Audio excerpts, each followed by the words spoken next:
Le Mobile World Congress de Barcelone a fermé ses portes hier, l'occasion parfaite pour revenir sur les nombreuses annonces du plus grand salon consacré aux smartphones et à la mobilité.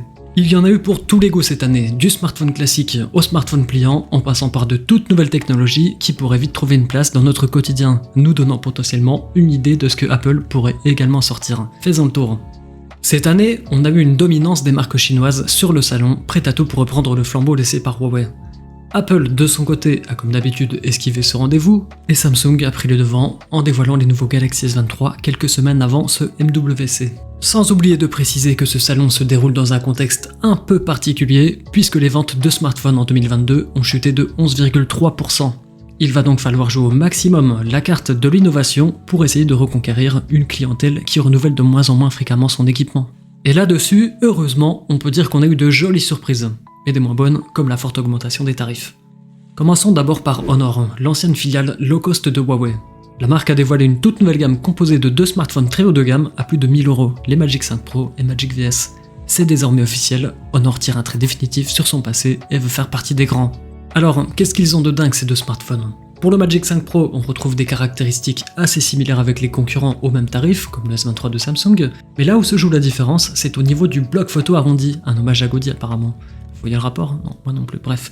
Il se compose de 3 capteurs photo de 50 mégapixels, incluant un grand angle, un ultra grand angle classique et un téléobjectif. Le blabla est de mise, je vous épargne les 3 fois meilleurs que machin où on sait pas vraiment ce que les chiffres veulent dire, il faut juste retenir que les capteurs sont meilleurs en basse luminosité, qu'il y aura plus de détails sur les photos et que le déclenchement sera plus rapide pour ne pas louper un moment fort lorsque vous voudrez immortaliser quelque chose en mouvement. Ce Magic 5 Pro prend la première place du classement de DxOMark, un laboratoire spécialisé en test qualité des appareils photo de smartphone. On retrouve une pilule dans le haut de son écran de 6,81 pouces, puisque chose assez peu commune sur un smartphone Android mais qui mérite d'être soulignée, c'est qu'il dispose d'un équivalent à Face ID. Pas de date de sortie de prévu, si ce n'est un vague second semestre 2023, mais on a le prix, 1199 € avec 512 Go de stockage et 12 Go de RAM. Honor, on a aussi profité pour annoncer que le Magic VS, son smartphone pliant, sortirait enfin en France d'ici le premier semestre au prix de 1599 €. Plusieurs concept phones ont aussi été annoncés, des smartphones servant à présenter une technologie mais n'ayant pas vocation à être commercialisés. Et à ce jeu, on a plusieurs candidats comme ce Motorola. Derrière son allure de smartphone carré se cache en fait un écran qui se déroule verticalement. Il peut donc s'agrandir, passant de 5 à 6,5 pouces selon vos besoins. Si vous regardez une vidéo en mode paysage sur YouTube par exemple, il va comprendre automatiquement qu'il faut se dérouler pour vous proposer un maximum de confort. Et lorsque le smartphone n'est pas déroulé, la dalle se cache dans son dos et peut servir d'écran secondaire pour afficher vos notifications ou peut servir d'écran de retour pour faire vos selfies avec les capteurs arrière. Un des avantages de cette technologie est que le téléphone n'est pas aussi épais que les pliants traditionnels et qu'évidemment la plie au centre ne se voit pas. Ceci étant, il y a des points négatifs aussi, c'est qu'en se déroulant, il fait pas mal de bruit et que la dalle très fine sortant du châssis n'inspire pas vraiment la confiance en cas de chute. Alors, plutôt team pliant ou enroulable ? Lenovo, la marque étant propriétaire de Motorola, en a profité pour dévoiler la même chose mais sur un ordinateur portable. Ce laptop a tout l'air d'être ordinaire avec son écran de 12,7 pouces, mais si vous en ressentez le besoin, il peut se dérouler pour s'étendre à 15,3 pouces. Il s'agit ici aussi d'un prototype, mais ce serait pas surprenant de voir ce genre de machine débarquer dans les prochaines années après avoir corrigé leurs points faibles. Et c'est OnePlus qui ferme la marche des concept phones avec son OnePlus 11 Concept. Il s'agit d'un OnePlus 11 classique avec un truc en plus appelé Active CryoFlux, un nom marketing cachant en réalité un système de refroidissement liquide. La cible est évidemment les joueurs, puisque ça peut faire baisser la température de 2,1 degrés, ce qui permet de gagner 4 à 5 images par seconde, et 1,6 degrés pendant la charge pour gagner 30 à 45 secondes de temps de recharge.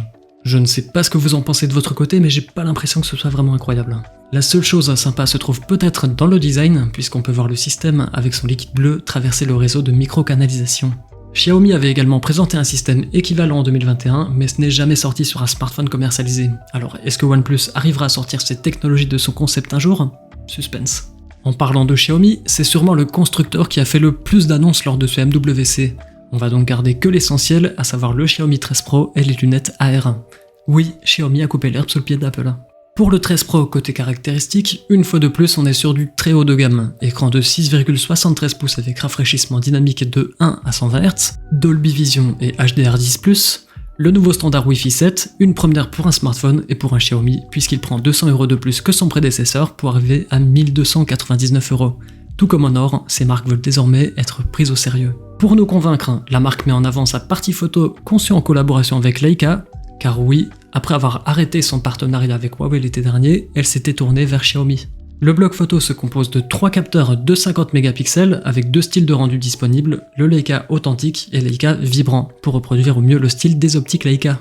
Ce smartphone se recharge aussi très rapidement, en moins de 30 minutes, grâce à son chargeur de 120 watts. Vous trouvez que c'est impressionnant, mais on peut encore faire mieux. Redmi, la filiale low cost de Xiaomi, annonce une charge ultra rapide à 300 watts permettant de passer de 0 à 100% en 5 minutes. Et ouais, rien que ça. La deuxième tendance de ce salon après les smartphones enroulables est certainement celle des lunettes AR.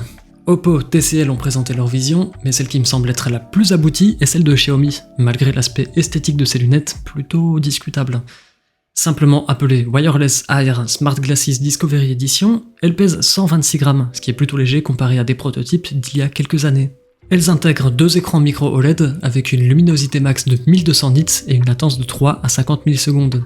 Les verres sont quant à eux électrochromes, ils peuvent donc s'assombrir sur commande pour adapter la luminosité de son environnement à sa guise.